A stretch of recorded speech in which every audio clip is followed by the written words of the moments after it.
এবং আমরা আছি একটি প্রবাসী বাড়িতে। এই প্রবাসী বাড়িতে শুধু একজন থাকেন, তার মা নেই, বাবা আমেরিকায়, বোন 2জন আমেরিকায়।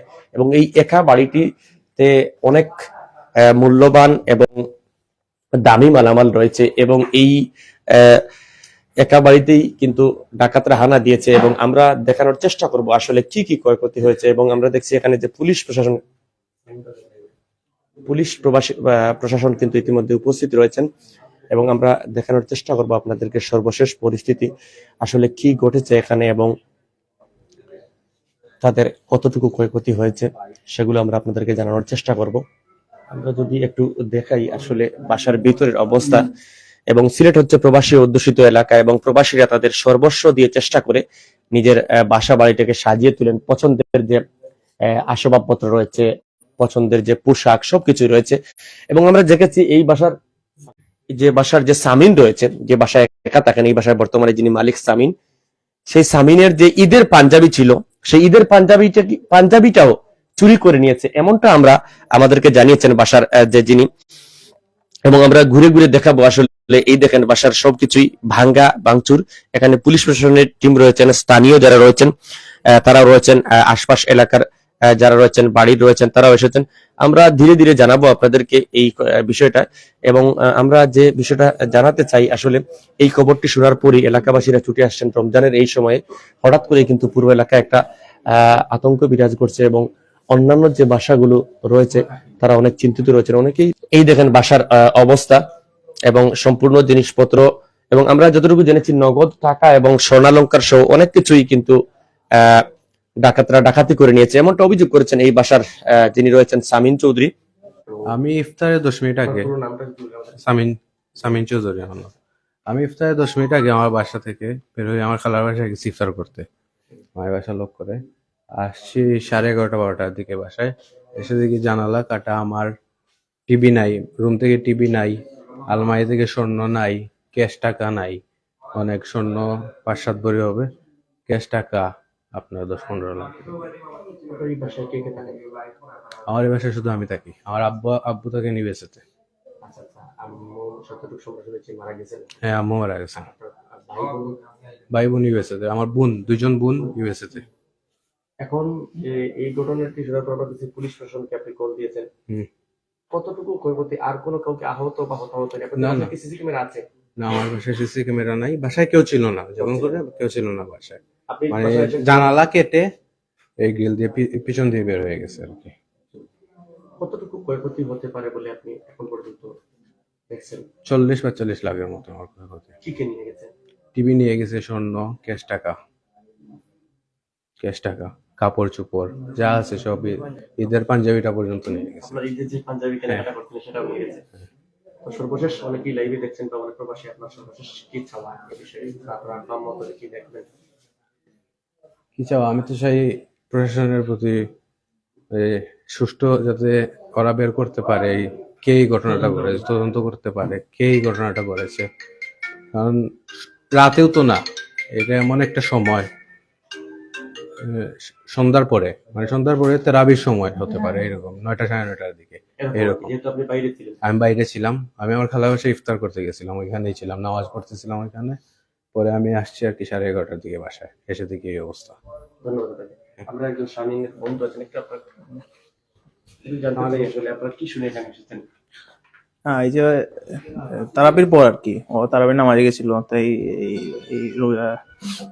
এই রমাজানের মাসে আপনি আপনারা জানেন যে সবাই নামাজে যায়, এই না তারাবির নামাজে। এই তারাবির নামাজের সময় যে নেক্কারজনক ঘটনা, এই রমজানের মাসে আপনি ও বাসায় একা থাকে, এইটা আপনার কেউ জানে।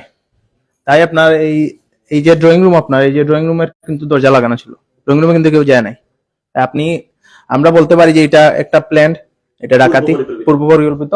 আর আমি চাই যে পুলিশ ভাইয়েরা এখানে এসেছেন, আমরা সবার সহযোগিতা চাই, আর চাই যে এটার একটি সুষ্ঠু তদন্ত হোক। আমি সামিনের বন্ধু। জি শুনে এসেছি, আমি শিবগঞ্জ থাকি। আমরা সবাই এখানে এসেছি, এই যে ঘরের একটা পরিস্থিতি আপনারা দেখেন, লাইভে সবাই দেখতে পাচ্ছেন। আমরা চাই এর সুষ্ঠু তদন্ত হোক, আর এরকম নেক্কারজনক ঘটনা যারা ঘটিয়েছে তাদের আমরা শাস্তি দাবি করছি। আসলে কি কি হয়েছে, এবং যতটুকু সম্ভব এখানে তারা ধারণা করছেন যে গ্রিল ভেঙে এই জানালা দিয়েই ঢুকেছে ডাকাত দল, এমনটা অভিযোগ করেছেন সামিন চৌধুরী এবং তার চাচা রয়েছেন। এবং পুলিশ প্রশাসন কিন্তু দীর্ঘ সময় থেকে এই বিষয়টি খোঁজার চেষ্টা করেছে আসলে কোন দিক দিয়ে চোর ঢুকেছে। তবে সামনের যে গেট লকই ছিল, যতটুকু ধারণা করা হচ্ছে এদিকে তারা ভেঙে ঢুকতে পারে। আসলে কি ঘটেছে এটি পুলিশ প্রশাসন পরবর্তীতে তদন্তের মাধ্যমে জানতে পারে। তো আমরা আপাতত দেখানোর চেষ্টা করছি এই যে গ্রিলের যে ভাঙ্গা অংশ, এবং যতটুকু হচ্ছে এই যে গ্রিলগুলো কিন্তু মচকানো হয়েছে।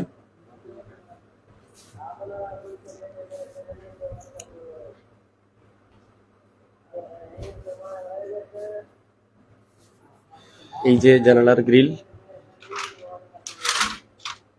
এই জায়গা দিয়ে ঢুকেছে বলে আপাতত ধারণা করা হচ্ছে।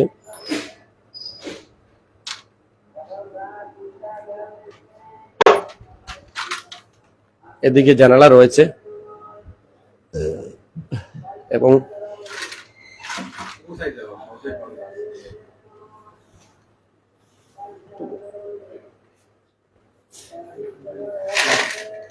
এই যে এই জানালাটা ভেঙে এদিকে তারা ঢোকার চেষ্টা করেছে।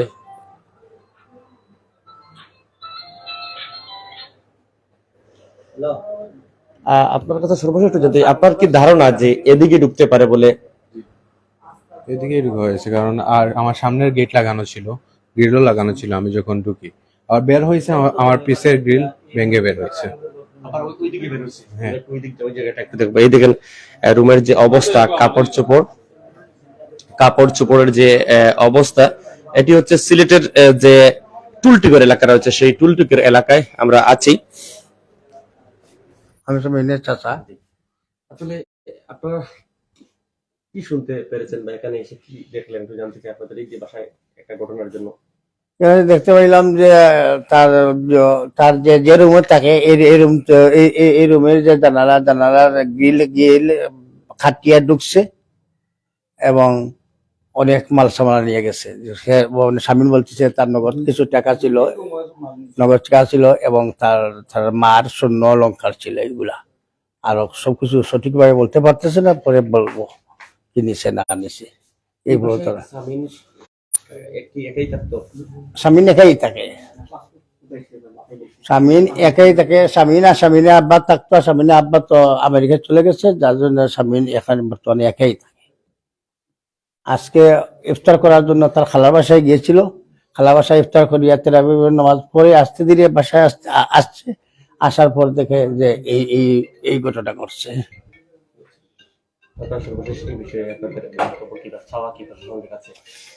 সবাই লাগে এইটাই, যাতে সাধারণ তার থেকে পুলিশও এসেছে, আমার এলাকার গণ্যমান্য মানুষও দেখা যাচ্ছে। এখানে মেম্বার গুলো আছেন, প্রাক্তন মেম্বার, বর্তমান মেম্বার, ওনারাও আছেন, আর গণ্যমান্য মানুষ আছে। আমরা সবাই এইটাই যে প্রকৃতপক্ষে যে সুরটাকে আমরা পুলিশের জন্য মানে চিহ্নিত করতে পারে এবং বের করতে পারে, এবং তার উপযুক্ত শাস্তি চাই। আসলে এখানে